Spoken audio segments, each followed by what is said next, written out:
Chapter 14, The Sixth Sense, the Door to the Temple of Wisdom, the 13th Step Toward Riches. The 13th principle is known as the sixth sense, through which infinite intelligence may and will communicate voluntarily without any effort from or demands by the individual. This principle is the apex of the philosophy. It can be assimilated, understood, and applied only by first mastering the other 12 principles. The sixth sense is that portion of the subconscious mind which has been referred to as the creative imagination. It has also been referred to as the receiving set through which ideas, plans, and thoughts flash into the mind. The flashes are sometimes called hunches or inspirations. The sixth sense defies description. It cannot be described to a man who has not mastered the other principles of this philosophy, because such a person has no knowledge and no experience with which the sixth sense may be compared. Understanding of the sixth sense comes only by meditation through mind development from within. The sixth sense probably is the medium of contact between the finite mind of man and infinite intelligence, and for this reason it is a mixture of both the mental and the spiritual. It is believed to be the point at which the mind of man contacts the universal mind. After you've mastered the principle described in this book, you will be prepared to accept as truth a statement which may otherwise be incredible to you. Namely, through the aid of the sixth sense, you'll be warned of impending dangers in time to avoid them, and notified of opportunities in time to embrace them. There comes to your aid, and to do your bidding with the development of the sixth sense, a guardian angel who will open to you at all times the door to the temple of wisdom. Whether or not this is a statement of truth, you will never know, except by following the instructions described in the pages of this book or some similar method of procedure. The author is not a believer in nor an advocate of miracles, for the reason that he has enough knowledge of nature to understand that nature never deviates from her established laws. Some of her laws are so incomprehensible that they produce what appear to be miracles. The sixth sense comes as near to being a miracle as anything I have ever experienced, and it appears so only because I do not understand the method by which this principle is operated. This much the author does know, that there is a power or a first cause, or an intelligence which permeates every atom of matter, and embraces every unit of energy perceptible to man. That this infinite intelligence converts acorns into oak trees, causes water to flow downhill in response to the law of gravity, follows night with day and winter with summer, each maintaining its proper place and relationship to the other. This intelligence may, through the principles of this philosophy, be induced to aid in transmuting desires into concrete or material form. The author has this knowledge because he has experimented with it and has experienced it. Step by step, through the preceding chapters, you have been led to this, the first principle. If you have mastered each of the preceding principles, you are now prepared to accept, without being skeptical, the stupendous claims made here. If you have not mastered the other principles, you must do so before you may determine definitely whether or not the claims made in this chapter are fact or fiction. While I was passing through the age of hero worship, I found myself trying to imitate with those whom I admired. Moreover, I discovered that the element of faith with which I endeavored to imitate my idols gave me great capacity to do so quite successfully. I have never entirely divested myself of this habit of hero worship, although I have passed the age commonly given over to such. My experience has taught me that the next best thing to being truly great is to emulate the great, by feeling and action as nearly as possible. Long before I'd ever written a line for publication, or endeavored to deliver a speech in public, I followed the habit of reshaping my own character by trying to imitate the 9 men whose lives and life works have been most important to me. These 9 men were Emerson, Paine, Edison, Darwin, Lincoln, Burbank, Napoleon, Ford, and Carnegie. Every night, over a long period of years, I held an imaginary council meeting with this group whom I called my invisible counselors. The procedure was this.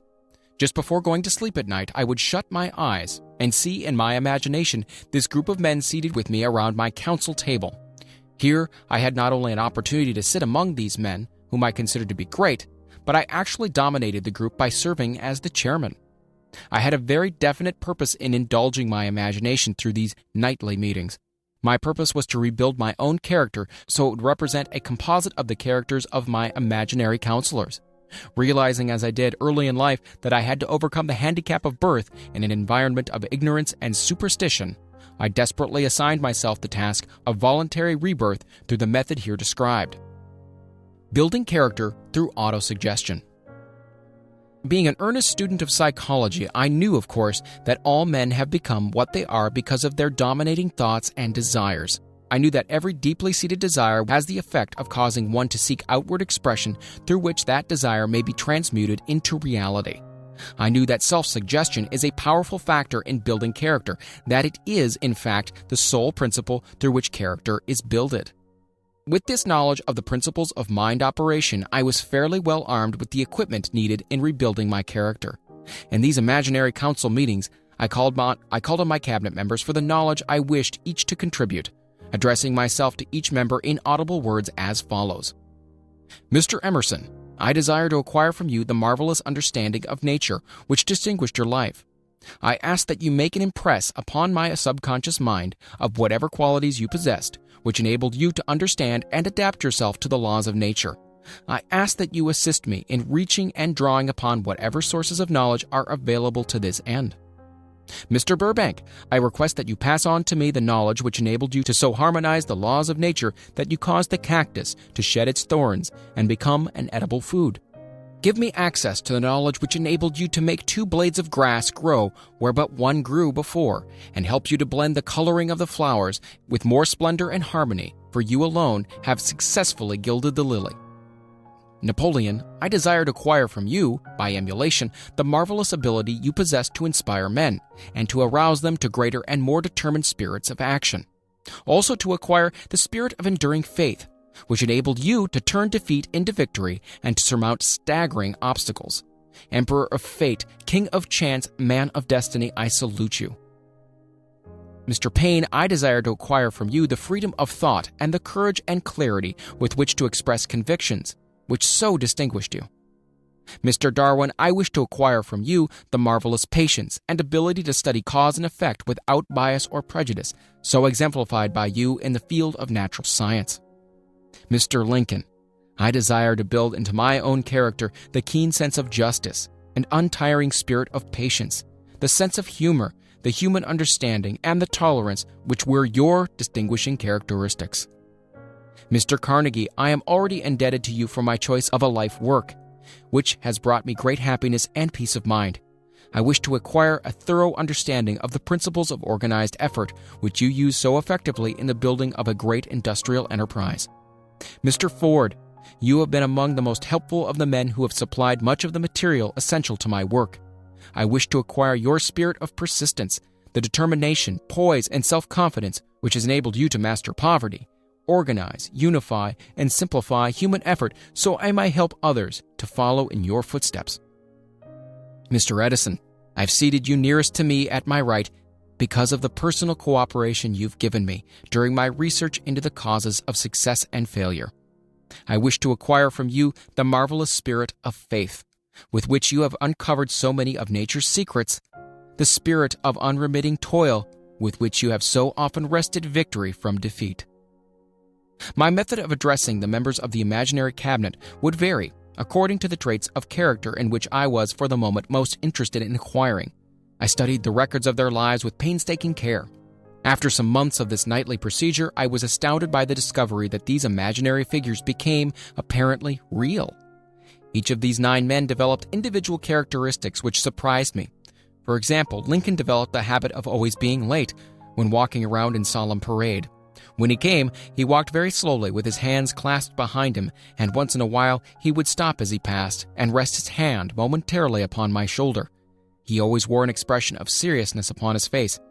Rarely did I see him smile. The cares of a sundered nation made him grave. That was not true of the others. Burbank and Payne often indulged in witty repartee, which seemed at times to shock the other members of the cabinet. One night Payne suggested that I prepare a lecture on the age of reason, and deliver it from the pulpit of a church which I formerly attended. Many around the table laughed heartily at the suggestion, but not Napoleon. He drew his mouth down at the corners and groaned so loudly that all turned and looked at him with amazement. To him the church was but a pawn of the state, not to be reformed, but to be used as a convenient inciter to mass activity by the people. On one occasion, Burbank was late. When he came, he was excited with enthusiasm and explained that he had been late because of an experiment he was making, through which he hoped to be able to grow apples on any sort of tree. Payne chided him by reminding him that it was an apple which started all the trouble between man and woman. Darwin chuckled heartily as he suggested that Payne should watch out for little serpents when he went into the forest to gather apples, as they had the habit of growing into big snakes. Emerson observed, "No serpents, no apples," and Napoleon remarked, "No apples, no state." Lincoln developed the habit of always being the last one to leave the table after each meeting. On one occasion, he leaned across the end of the table, his arms folded, and remained in that position for many minutes. I made no attempt to disturb him. Finally, he lifted his head slowly, got up and walked to the door, then turned around, came back, and laid his hand on my shoulder and said, "My boy, you will need much courage if you remain steadfast in carrying out your purpose in life. But remember, when difficulties overtake you, the common people have common sense. Adversity will develop it." One evening, Edison arrived ahead of all the others. He walked over and seated himself at my left, where Emerson was accustomed to sit, and said, "You are destined to witness the discovery of the secret of life. When the time comes, you will observe that life consists of great swarms of energy, or entities, each as intelligent as human beings think themselves to be.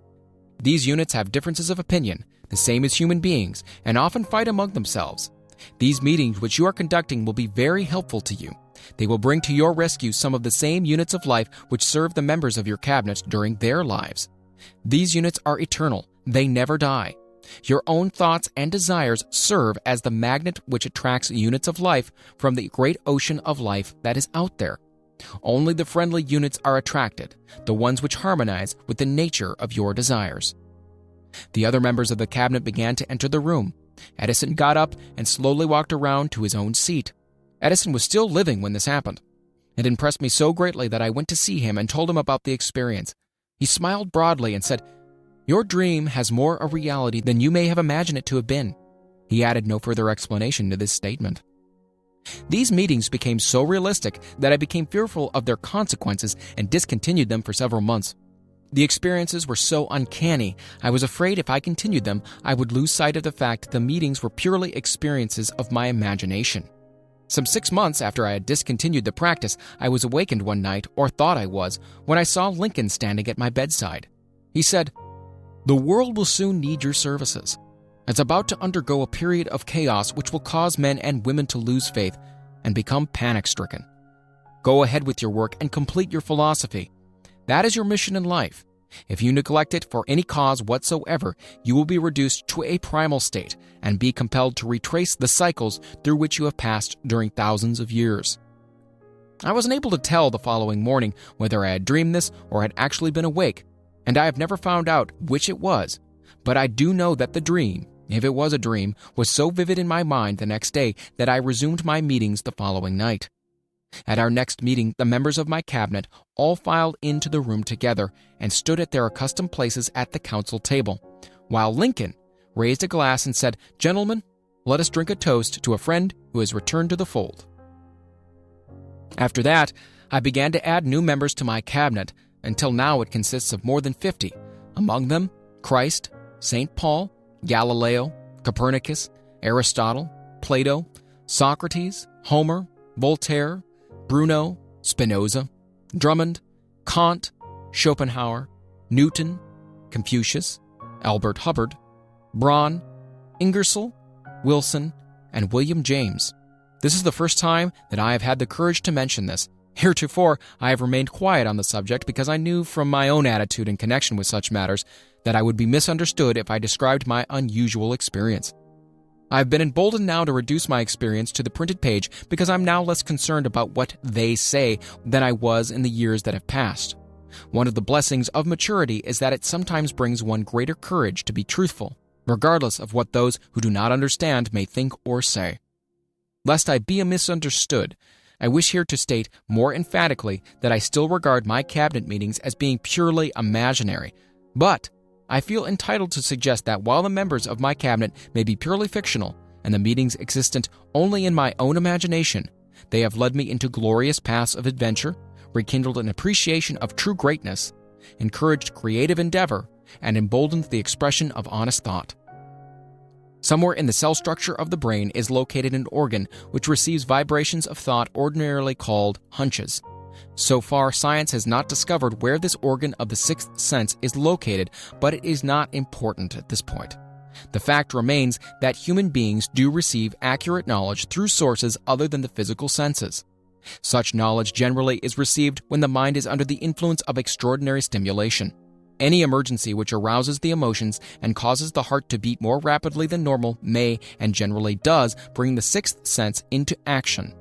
Anyone who has experienced a near accident while driving knows that on such occasions the sixth sense often comes to one's rescue and aids by split seconds in avoiding the accident. These facts are mentioned preliminary to a statement of fact which I shall now make, namely, that during my meetings with the invisible counselors, I find my mind more receptive to ideas, thoughts, and knowledge which reach me through the sixth sense. I can truthfully say that I owe entirely to my invisible counselors full credit for such ideas, facts, or knowledge as I received through inspiration.